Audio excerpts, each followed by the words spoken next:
นอบน้อมอัญเชิญพระสมถกรรมฐานพระวิปัสสนากรรมฐานจงมาบังเกิดในดวงจิตที่ลูกหลานได้นั่งสมาธิเจริญจิตภาวนาขอให้ดวงจิตลูกหลานรู้แจ้งรู้จริงรู้ความจริงที่พระพุทธเจ้าค้นพบทุกประการขออัญเชิญพระวิปัสสนากรรมฐานส่องแสงสว่างให้ดวงจิตลูกหลานได้เห็นความจริงได้เข้าถึงความจริงให้อยู่กับความเป็นจริงที่พระพุทธเจ้าค้นพบพระวิปัสสนากรรมฐานเป็นหลักการพัฒนากายกับจิตให้จิตกับกายเกื้อกูลอาศัยกันพึ่งพากันจึงเป็นบ่อเกิดแห่งพระวิปัสสนากรรมฐานให้เรารู้เรื่องความจริงของจิตรู้เรื่องความจริงของกายกายก็เป็นอีกลักษณะหนึ่งจิตเราก็เป็นอีกลักษณะหนึ่งที่ผลกระทบทางจิตที่ผลกระทบทางกายทำให้กายสะเทือนหวั่นไหวทำให้จิตสะเทือนหวั่นไหวพระวิปัสสนากรรมฐานเมื่อเราได้ศึกษาเรียนรู้และนำไปปฏิบัติพระวิปัสสนากรรมฐานบอกสอนให้เรารู้สิ่งที่เรารู้ให้เรารู้สิ่งที่เรารู้แล้วก็ให้เรารู้อยู่เหนือสิ่งที่เรารู้ให้เรารู้แล้วก็ให้ละสิ่งที่เรารู้ให้เรารู้สิ่งที่เรารู้เราไม่ตามรู้พระวิปัสสนากรรมฐานมันอยู่ที่ร่างกายของเรามันอยู่ที่จิตใจของเราพื้นฐานจิตของมนุษย์กับจิตของสัตว์ย่อมไม่แตกต่างกันเกิดความโลภความโกรธความหลงโมโหหงุดหงิดอึดอัดเนี่ยสิ่งเหล่านี้มนุษย์เป็นอย่างไรสัตว์ก็เป็นเช่นนั้นมนุษย์ที่เกิดมาแล้วได้ฝึกฝนจิตใจอบรมจิตใจจิตใจมนุษย์ผู้นั้นก็จะมีสติเมื่อมีสติมันก็จะไม่ตอบสนองสิ่งที่เรารู้เมื่อเรามีสติเราก็ไม่ยึดติดสิ่งที่เรารู้เมื่อเรามีสติเราก็อยู่เหนือสิ่งที่เรารู้เราจะให้โอกาสที่เรารู้เราให้โอกาสที่จิตมันรับรู้ให้จิตรับรู้อย่างละเอียดเช่นตาเห็นรูปเราก็จะไม่ด่วนตัดสินใจว่ารูปนั้นเป็นหญิงเป็นชายตาสัมผัสกับหูสัมผัสกับเสียงเราก็ให้โอกาสหูได้พิจารณาเสียงนั้นอย่างละเอียดถี่ถ้วนจมูกสัมผัสกับกลิ่นเราก็ให้โอกาสจมูกนั้นได้สัมผัสกับกลิ่นมีโอกาสรับรู้กับกลิ่นให้มันอย่างละเอียดถี่ถ้วนเราพิจารณาแบบนี้อย่างนี้เพราะฉะนั้นพระสมถกรรมฐานพระวิปัสสนากรรมฐานให้เรารู้เรื่องความจริงที่มันปรากฏขึ้นกับจิตกับกายกายของเราขนาดให้เรานั่งสมาธิกายของเรามันก็สำแดงอาการเจ็บปวดเกิดเขาว่าเจ็บปวดตามร่างกายเกิดอาการคันตามใบหน้าและสิ่งเหล่านี้เราต้องพิจารณา สภาพจิตของเรานั่งสมาธิก็สำแดงอาการอึดอัดกระสับกระส่ายเบื่อหน่ายรำคาญไม่อยากหลับตานั่งสมาธิไม่อยากจะนั่งสมาธิอันนี้ก็คือสภาพของจิตพระวิปัสสนากรรมฐานเนี่ยเป็นหลักการปฏิรูปจิตของเราเป็นหลักการปฏิรูปกายของเราเมื่อกายของเราเมื่อจิตของเรามันเปรียบเสมือนไม้หวายเหมือนไม้หวายที่เราไม่ได้ดัดเหมือนหินก้อนหินที่เราไม่ได้แกะสลักธรรมชาติของจิตธรรมชาติของกายที่ไม่ได้ฝึกจะเป็นเช่นนั้นเมื่อกายกับจิตได้ฝึกแล้วก็เหมือนหวายที่ช่างหวายดัดงอเป็นโต๊ะเป็นเก้าอี้เป็นรูปต่างๆนั้นจิตที่ฝึกแล้วก็จะเป็นเช่นนั้นกายกับจิตที่ฝึกแล้วก็จะเปรียบเสมือนก้อนหินที่เอาไปแกะสลักเหมือนก้อนหินที่ไปแกะสลักก็จะมีคุณค่ามีคุณค่ามีความหมายจิตกับกายไม่ได้รับการฝึกฝนแล้วก็เหมือนท่อนไม้ที่เราเอามาแกะสลักเกิดความงดงามมีคุณค่ามีความหมายมันเกิดขึ้นโดยธรรมชาติของมันจิตที่ไม่ได้ฝึกกายที่ไม่ได้ฝึกก็เหมือนก้อนหินที่ไม่ได้แกะสลักไม่มีค่าไม่มีราคาไม่มีความหมายใดๆจิตกับกายที่ไม่ได้ฝึกก็เหมือนไม้หวายหรือท่อนไม้ที่ไม่ได้แกะสลักมันก็ไม่มีค่าไม่มีความหมายใดๆมันย่อมแตกต่างบุคคลที่ฝึกฝนจิตฝึกฝนกายจะเป็นบุคคลที่มีสติไม่ตามใจตัวเองไม่ตามใจสิ่งที่เรารู้ไม่ตอบสนองสิ่งที่เรารู้ไม่ตกอยู่ใต้อำนาจสิ่งที่เรารู้ผู้ที่ฝึกฝนจิตนั้นจะทำให้เรามีสติไม่ให้เราหลงสิ่งที่เรารู้ไม่ให้เรายึดติดสิ่งที่เรารู้ไม่ให้เราตกอยู่ใต้อำนาจสิ่งที่เรารู้เพราะนั้นตัวการมีการที่เรามีสติคือต้องฝึกจิตฝึกกายกายกับจิตมันต้องอาศัยกันกายเราก็เปรียบเสมือนเรือจิตเราก็เหมือนคนพายเรือนั่นแหละมันจะต้องอาศัยกันเราจะข้ามวัฏฏะสงสารได้กายกับจิตก็ต้องอาศัยพึ่งพาและกันดั่งเรือกับช่างกับนายท้ายเรือนั่นแหละมันจะข้ามฝั่งได้ข้ามวัฏฏะสงสารได้เราจะเป็นต้องอาศัยกายกับจิตเรียนรู้เรื่องพระธรรมพระวิปัสสนากรรมฐานกายเรากับจิตเรากายเราก็คือเรือจิตเราก็เปรียบเสมือนนายท้ายเรือที่พายเรือนั่นแหละเราจะต้องพิจารณาถ้านายพายเรือมีสติในการพายเรือมีสติที่จะแก้ปัญหาระหว่างที่จะข้ามฝั่งเราก็สามารถข้ามฝั่งบรรลุเป้าหมายได้ถ้านายท้ายเรือขาดสติขาดปัญญาในการแก้ปัญหาในการดำเนินการเดินข้ามฝั่งข้ามฟากน้ำอีกฟากหนึ่งไปสู่อีกฟากหนึ่งเราก็ไม่บรรลุเป้าหมายเพราะฉะนั้นพวกเราทั้งหลายการที่เราฝึกฝนจิตของเราการฝึกฝนกายของเรานั่น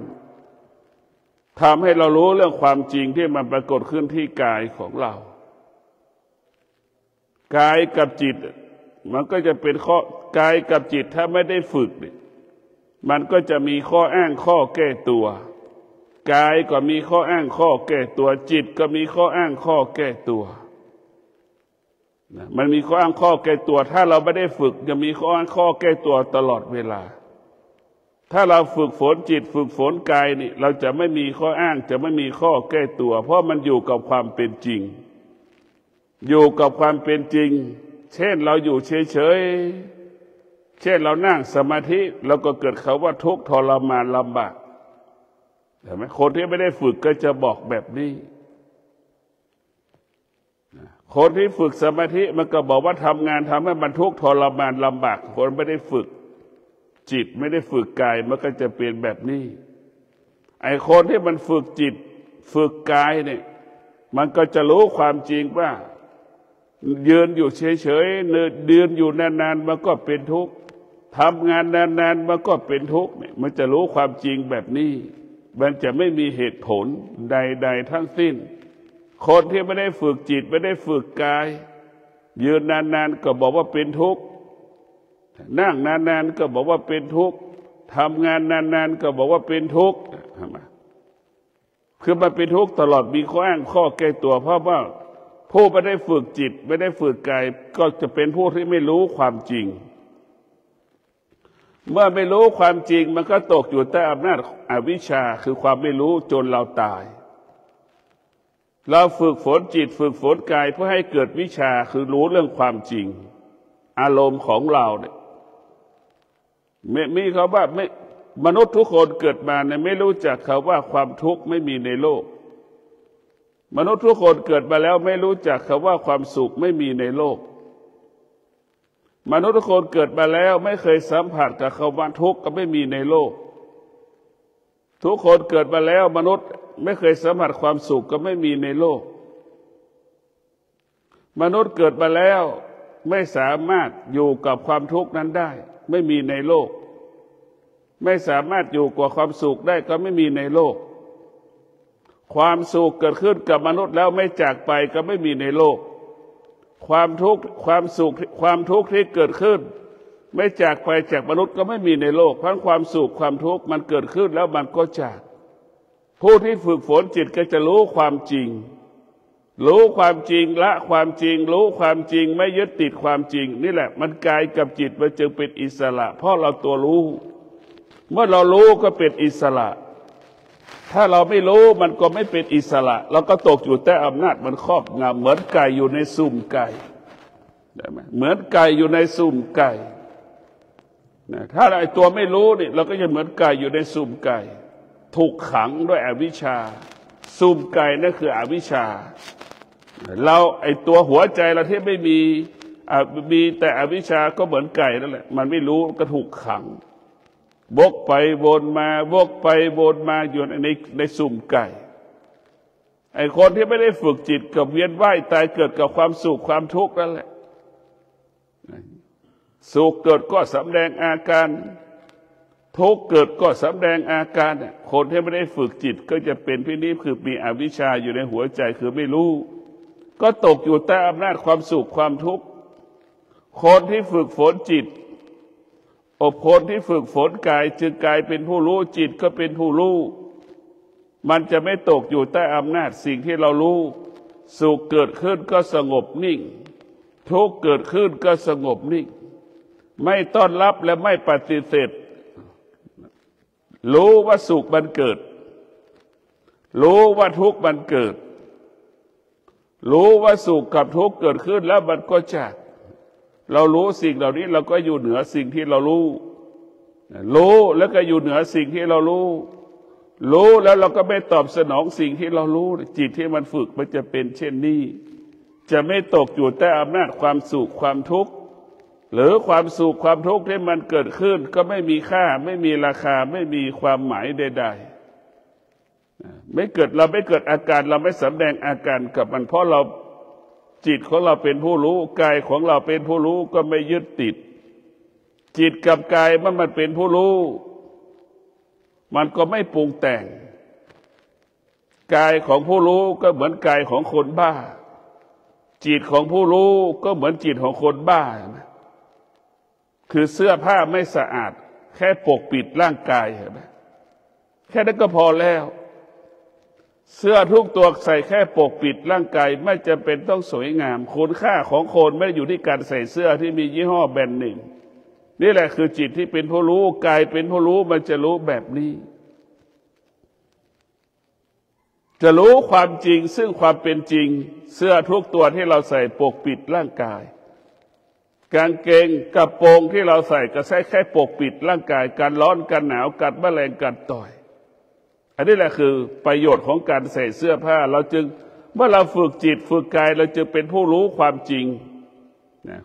ที่ความจริงว่าเสื้อผ้าที่เราซื้อใส่เป็นแค่ปกปิดร่างกายกันร้อนกันหนาวเราไม่ปรุงแต่งในการใส่เสื้อผ้าเราจะไม่เอาเสื้อผ้ามาทำให้คุณค่าของการเป็นคนของเราจะมีคุณค่าเพราะเราใส่เสื้อผ้านี่ไม่ใช่หัวใจที่มีอวิชชากายคนที่มีอวิชชาก่อนจะให้ค่าร่างกายตัวเองและมีคุณค่าด้วยรถที่เราขี่เห็นไหมก็เอาชีวิตเอาร่างกายของเราเอาชีวิตของเราไปผูกกับว่ารถมันมีคุณค่าทำให้เรามีคุณค่านี่แหละคือหัวใจที่มีอวิชชาหัวใจที่มีวิชานั้นจะรู้ว่าธรรมะทำให้เรามีค่าเนี่ยเรามีสติเราก็จะมีค่าทำงานไม่ผิดพลาดเห็นไหมทำงานเสร็จตรงต่อเวลาเราไม่มีเราชีวิตเราจะมีค่าที่ธรรมะคุณค่าของคนก็อยู่ที่ธรรมะนั่นแหละเราอดทนเห็นไหมคุณค่าของเราก็จะเกิดขึ้นเพราะเราอดทนหนักเราก็สู้เบาเราก็สู้แดดออกเราก็สู้หนาวก็ต้องสู้เราอยู่กับการเปลี่ยนแปลงได้อย่างเป็นปกติจนถึงที่สุดคนก็ยอมรับเราไอ้การยอมรับของเราของคนทุกคนคือยอมรับเพราะธรรมะเท่านั้นคนที่มีธรรมะเท่านั้นคนเป็นที่ยอมรับของคนทุกคนไม่มีคนยอมรับคนชั่วไม่มีคนทุกคนยอมรับคนยอมรับเพราะว่าความดีคนดีเท่านั้นเอาตัวอย่างเป็นต้นพ่อแม่ของเราแค่รักษาศีล5 ข้อเนี่ยลูกทุกคนก็ยอมรับว่าพ่อแม่เป็นคนดีขณะเดียวกันพ่อแม่รักษาศีลไม่สามารถดำรงตนด้วยศีลได้แล้วก็ดำรงตนล่วงละเมิดศีลตลอดเวลาเช่นดื่มเหล้ากินเที่ยวเล่นอย่างเงี้ยลูกก็ไม่ยอมรับคุณค่าแม่ก็หายใช่ไหมเช่นเดียวกับลูกไม่สามารถดำรงตนด้วยศีล5เนี่ยคุณค่าลูกก็หายมันเป็นเช่นนี้เหมือนกันหมดคนที่มีค่าก็คือค่าของคนอยู่ที่คนที่มีธรรมะการฝึกฝนจิตการฝึกฝนกายนั้นทำให้เรามีคุณค่ามีคุณค่าธรรมะเนี่ยจึงทำให้เราเป็นผู้รู้ความจริงถ้าเราอยู่กับความเป็นจริงการพระวิปัสสนากรรมฐานให้เรารู้เรื่องความจริงรู้ให้เรารู้แจ้ง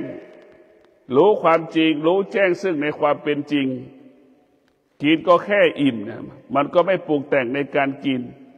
แล้วก็คิดถึงงัวควายกินหญ้ามันไม่มีน้ำตาลไม่มีน้ำปลาเห็นไหมไม่มีชูรสอย่างเงี้ยไม่มีเครื่องปรุงก็คิดนั่นแหละจริงๆก็เป็นเช่นนั้นแหละเราไปปรุงแต่งรูปรสกลิ่นเสียงเข้าไปในปรุงแต่งในรสชาติอาหารเครื่องปรุงอาหารในตัวอาหารมันจึงทำให้เราไปติดพอน้ำมันไม่เค็มก็เกิดอาการไม่พอใจใช่ไหมสิ่งใดที่ตอบสนองแล้วก็บอกว่าเป็นความดีอาหารเป็นต้นอาหารรสชาติมันไม่ตอบสนองลิ้นเราก็ว่ามันไม่อร่อยมันไม่ดีอันนี้แหละมนุษย์ทั้งหลายเอาสิ่งที่ตอบสนองตนเองน่ะมาเป็นบอกว่าเป็นสิ่งที่ดีสิ่งไหนที่ไม่ตอบสนองตนเองก็บอกสิ่งนั้นไม่ดีนี่คือมนุษย์เอาอารมณ์เอาความรู้สึกเอาอารมณ์ของกิเลสมาเป็นความสุขความทุกข์มนุษย์หัวใจที่มีอวิชชาก็เป็นเช่นนี้ผู้ที่ฝึกฝนจิตผู้ที่ฝึกฝนกายจะรู้ว่ากินก็แค่อิ่มมีชีวิตในการดำเนินชีวิตปลอดภัยก็จบนอนก็เป็นสุขกินก็เป็นสุขนอนก็ไม่ปรุงแต่งในการนอนเพราะฉะนั้นบุคคลที่ฝึกฝนจิตฝึกฝนกายจะเป็นบุคคลที่มีสติตลอดมีสติอยู่ตลอดเวลาก็คือตื่นมาแล้วล้างหน้าแปรงฟันตื่นมาเช้าก็จะเข้าห้องพระก่อนนะอันนี้เรามีสติมันก็สะเตือนจิตของเราสติเตือนจิตสติอบรมจิตสติสั่งสอนจิตของเราเนี่ยมันก็เหมือนงัวควายช้างม้าถ้าเราไม่ได้ฝึกเหมือนกันหมดจิตของมนุษย์กับจิตงัวควายเหมือนกันทุกอย่างจิตที่ฝึกกับจิตที่ไม่ได้ฝึกย่อมแตกต่างกันงัวควายที่รับการฝึกเช่นงัวควายที่เราเอาไปไถนาแล้วก็ฝึกอย่างไรเราก็ฝึกเป็นสัก30 นาทีกว่างัวควายนี่จะชินกับรูปแบบการถือรูปแบบที่เราจะเอาไถไปใส่เอาคาดไปใส่นะกว่ามันจะรับสิ่งที่เราเอาไปใส่ผูกคอแล้วมันลาก ไถนาได้มันใช้เวลาอย่างน้อยก็หลายชั่วโมงการฝึกจิตของเราก็เป็นเช่นนั้นแหละเราต้องฝึกให้จิตเป็นผู้รู้จิตที่ฝึกฝนกายที่ฝึกฝนก็เหมือนสัตว์แสนรู้เช่นช้างเห็นไหมสั่งนั่งได้นอนได้เดินได้เต้นได้วาดรูปได้เตะฟุตบอลได้นั่นแหละจิตที่ฝึกฝนเรามันสามารถกำกับกำหนดควบคุมได้ถ้าจิตที่ไม่ได้ฝึกฝนจิตไม่ได้รับการฝึกฝนจิตนั้นก็ไม่สามารถกำกับกำหนดควบคุมได้ก็เหมือนช้างที่อยู่ในป่าเหมือนม้าอยู่ในป่าเหมือนสัตว์ที่อยู่ในป่าเราไม่สามารถจับมันได้ควบคุมมันได้สั่งมันก็ไม่ได้กำกับไม่ได้กำหนดไม่ได้ควบคุมไม่ได้เพราะฉะนั้นจิตที่เราฝึกฝนแล้วจิตที่เราฝึกฝนจิตนั้นก็จะเป็นจิตที่ประเสริฐจิตนั้นก็จะมีคุณค่าจิตที่ฝึกฝนเป็นจิตที่มีคุณค่าดังสัตว์แสนรู้นะสัตว์แสนรู้นึกดูดิเช่นสุนัขแสนรู้เนี่ยเห็นไหมนอนในห้องนอนของผู้เลี้ยงสุนัขกินนอนร่วมกันอันนึกดูกันแล้วกันว่ามีค่ามีราคาสุนัขแสนรู้มีค่ามีราคาสัตว์ทุกตัวที่มันเป็นสัตว์แสนรู้มีค่ามีราคาสำหรับเจ้าของมันกินนอนด้วยกันอยู่ด้วยกันเห็นไหมจิตที่เราฝึกก็มีค่ามีราคามีความหมายอยู่กับกายของเราจิตของเราก็เหมือนสัตว์กายของเราก็เหมือนเจ้าของเลี้ยงสัตว์มันจะคุ้นเคยกันแล้วก็อยู่ร่วมกันได้อย่างเป็นปกติการฝึกฝนจิตให้เรารู้สิ่งที่มันปรากฏทางตาหูจมูกลิ้นกายใจหน้าที่ของตามันก็หน้าที่เป็นแบบหน้าที่รู้หูก็หน้าที่รู้จมูกก็หน้าที่รู้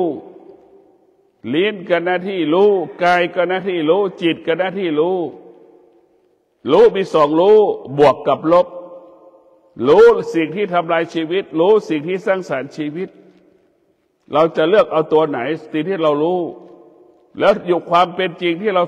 รู้ของเราในที่เป็นจริงอยู่ในปัจจุบันนี่สิ่งที่ทำลายชีวิตเรากับสิ่งที่สร้างสรรค์ชีวิตเราอันไหนมากที่สุดสิ่งที่สร้างสรรค์ชีวิตเรานี่จะทำให้กายกับจิตเราสงบสิ่งที่มันเบียดเบียนสิ่งที่มันเบียดเบียนเราเนี่ยมันจะทำให้กายกับใจเราไม่สงบแล้วก็รู้เราจะเอาอันไหนสองอย่างนี้เรียกว่าธรรมะกับธรรมชาติธรรมชาติจะเป็นผู้เบียดเบียนธรรมะจะเป็นผู้ไม่เบียดเบียนชีวิตมนุษย์ธรรมะในตามใจมนุษย์ทุกๆอย่างธรรมะในตามใจมนุษย์ธรรมชาติไม่สามารถตามใจมนุษย์เพราะธรรมชาติมันเปลี่ยนแปลงนี่มันเป็นของที่ไม่จริงของที่ไม่แน่แปรสภาพตลอดเวลาดังน้ำทะเลละเหยแห้งมันละเหยกลายเป็นเมฆเป็นหมอกเมฆบอกไหลสู่ท้องฟ้าหนากลายเป็นเมฆฝนหนาตกลงมาเป็นน้ำฝนตกลงมามันละเหยแห้งอีกซึมอยู่ในดินละเหยแห้งกลับไปสู่ท้องฟ้าเนี่ยชีวิตเราก็เป็นแบบนี้แหละอารมณ์ของเราก็เป็นอย่างนี้แหละมันเกิดดับธรรมชาติของมันเป็นธรรมชาติแต่เราก็ต้องรู้เรื่องธรรมชาติแล้วให้อยู่เหนือธรรมชาติเราจะไม่ยึดติดธรรมชาติเราจะไม่หลงธรรมชาติเมื่อเรารู้เรื่องธรรมชาติเราก็อยู่เหนือมันธรรมชาติมันเป็นเช่นนี้เช่นควายธรรมชาติของควายธรรมชาติของงัวธรรมชาติของไก่ธรรมชาติของนกเรารู้ของธรรมชาติจิตมนุษย์ก็เป็นเช่นเดียวกันธรรมชาติจิตมนุษย์มันเหมือนกันหมดเพราะฉะนั้นพวกเราทั้งหลายเราจะต้องฝึกจิตของเราให้รู้อะไรรู้สิ่งที่มันอยู่เหนืออนิจจังทุกขังอนัตตาให้เรารู้อะไรรู้อนิจจังทุกขังอนัตตาเป็นสิ่งที่ยึดถือไม่ได้เป็นสิ่งที่เชื่อไม่ได้เป็นสิ่งที่เชื่อไม่ได้มันหลอกเราตลอดเวลามันแปรสภาพไปตลอดเวลา ถ้าเราไปยึดติดอนิจจังทุกขังอนัตตาเราก็ตกอยู่ใต้อำนาจ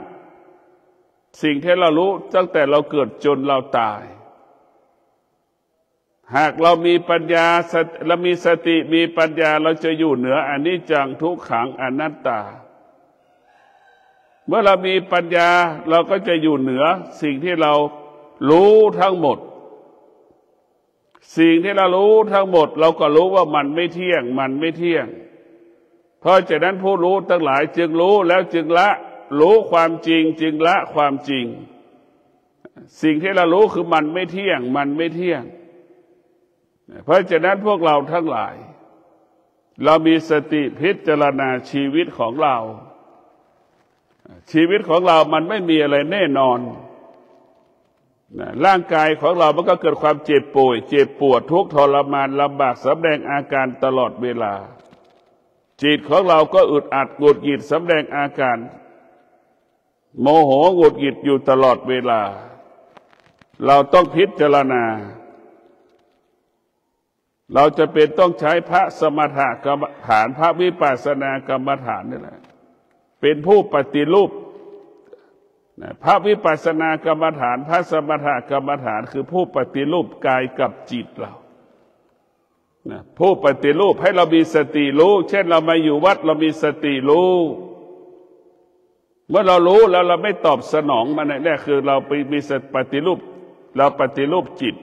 เราปฏิรูปกายเราอยู่วัดกับเราอยู่บ้านรู้สึกเหมือนกันแต่ความรู้สึกอยู่ในบ้านเราไปตอบสนองมันเห็นไหมแต่ความรู้สึกที่อยู่ในวัดเราไม่ตอบสนองมันเรามีสติเห็นไหม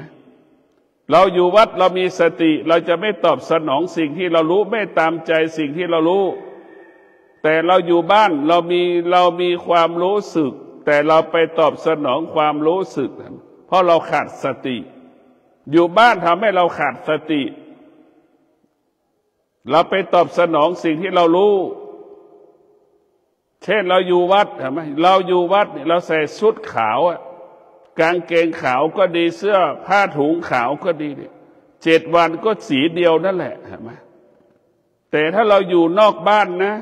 7 วันเราเปลี่ยนผ้ากี่สีกางเกงกี่ตัวเสื้อกี่ตัว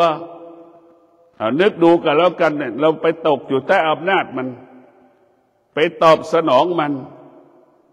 รู้นี่เราขาดสติเมื่อเราขาดสติเราก็จะไปตอบสนองใส่เสื้อสีนี้ใส่เสื้อตัวนี้กางเกงแบบนี้เครื่องประดับอันนี้มันจะเป็นในใส่รองเท้าอันนี้เราไปตอบสนองมันเราขาดสติเราจะตกอยู่ใต้อำนาจสิ่งที่เรารู้ทั้งหมดทั้งสิ้นการปฏิบัติธรรมของเราอยู่วัดเรามีสติเราจะโมโหเราก็มีสติหยุดมันได้แต่ถ้าเราอยู่บ้านโมโหน่าจะตอบสนองทันทีไม่ไว้หน้าแม่ไม่ไว้หน้าลูกมันจะพูดมาทันทีเพราะฉะนั้นมันรู้เราความรู้สึกมันเหมือนกันแต่อยู่บ้านมันขาดสติใช่ไหมอยู่วัดมีสติรู้แต่เราไม่ตอบสนองเพราะเรามีสติแต่ถ้าเราอยู่ในบ้านเรารู้เราไปตอบสนองเพราะเราขาดสติใช่ไหมนี่แหละคือตัวสติเราพิจารณาดูเพราะฉะนั้นตัวสติจะเป็นผู้ควบคุมจิตสติเป็นผู้ควบคุมจิตของเราจะต้องให้ฝึกจิตแต่เราจะเป็นต้องฝึกจิตจะต้องอาศัยสติเปรียบเสมือนพระพุทธเจ้าจิตเราเปรียบเสมือนผู้ฟังธรรมพระพุทธเจ้า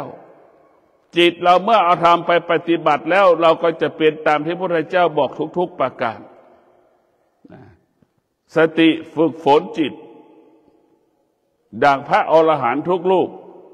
ก็นั่งสมาธิเดินจงกรมนั่งสมาธิเดินจงกรมพิจารณาธรรมที่มันเกิดขึ้นในร่างกายของเราขณะที่นั่งสมาธิขณะที่เดินจงกรมเราก็จะรู้ธรรมเห็นธรรมเห็นอาการอนิจจังทุกขังอนัตตาที่มันปรากฏเกิดขึ้นกับชีวิตของเราทุกขณะลมหายใจเพราะท่านทั้งหลายการฝึกฝนจิตให้เรามีสติแล้วมีสติย่อมแตกต่างจากคนที่ไม่มีสติคนที่มีสติคิด พูดและกระทำการใดๆเกิดคำว่าสำเร็จเกิดคำว่าสำลิดผลคนที่ขาดสติคิดพูดกระทำการใดๆไม่สำเร็จไม่สำลิดผลไม่บรรลุเป้าหมายไม่เป็นไปตามที่เราต้องการและปรารถนาเพราะฉะนั้นสตินี่แหละสติในคำว่าสติก็ต้องประกอบไปด้วยความอดทนประกอบด้วยวิริยะภาคเพียรจึงเกิดคำว่าสำเร็จสำเร็จไอ้คนที่ขาดสติมันก็ขาดวิริยะภาคเพียรขาดความอดทนมันก็ไม่ชนะมันก็ไม่สำเร็จจนที่สุดก็พ่ายแพ้อารมณ์ของตนเองอารมณ์ของคนอื่นตกอยู่ใต้อำนาจอารมณ์ของตนเองตกอยู่ใต้อำนาจอารมณ์ของบุคคลอื่นเพราะฉะนั้นพวกเราทั้งหลายพระวิปัสสนากรรมฐานพระสมถกรรมฐานเป็นนักปฏิรูปกายกับจิตกายกับจิตของเราต้องอาศัยพระวิปัสสนากรรมฐานคือให้เรามีสติรู้กับลมหายใจเข้า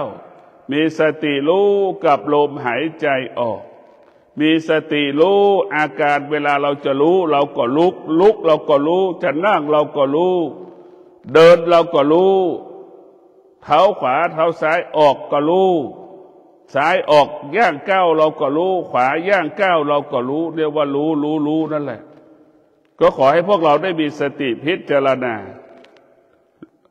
ผู้ที่มีสติก็จะเป็นผู้ที่มีความอดทนผู้ที่มีสติจะเป็นผู้ที่มีวิริยะภาคเพียรระงับยุติความรู้สึกที่เรารู้สึกระงับยุติความคิดที่เรารู้ที่เราคิดระงับยุติความโลภความโกรธความหลงที่มันปรากฏขึ้นที่ตาหูจมูกลิ้นกายใจเราจะมีสติหยุดสิ่งที่เรารู้ทั้งหมดทั้งสิ้นเรามีสติไม่ตอบสนองสิ่งที่เรารู้ทั้งหมดทั้งสิ้นเรามีสติที่จะแก้ไขสิ่งที่เรารู้ทั้งหมดทั้งสิ้นจนถึงที่สุดเราพิจารณาสิ่งที่เรารู้สิ่งที่เรารู้ทั้งปวงมันไม่เที่ยงสิ่งที่เรารู้ทั้งปวงตั้งแต่เกิดจนตายมันไม่เที่ยงเช่นร่างกายของเรามันไม่เที่ยงมันเกิดคำว่าเกิดแก่เจ็บตายปรากฏขอความสุขสวัสดีจงเกิดกับท่านทั้งหลายมีสติรู้มีสติรู้เมื่อเรามีสติรู้กายวาจาใจเราปกติตลอดการขอเจริญพร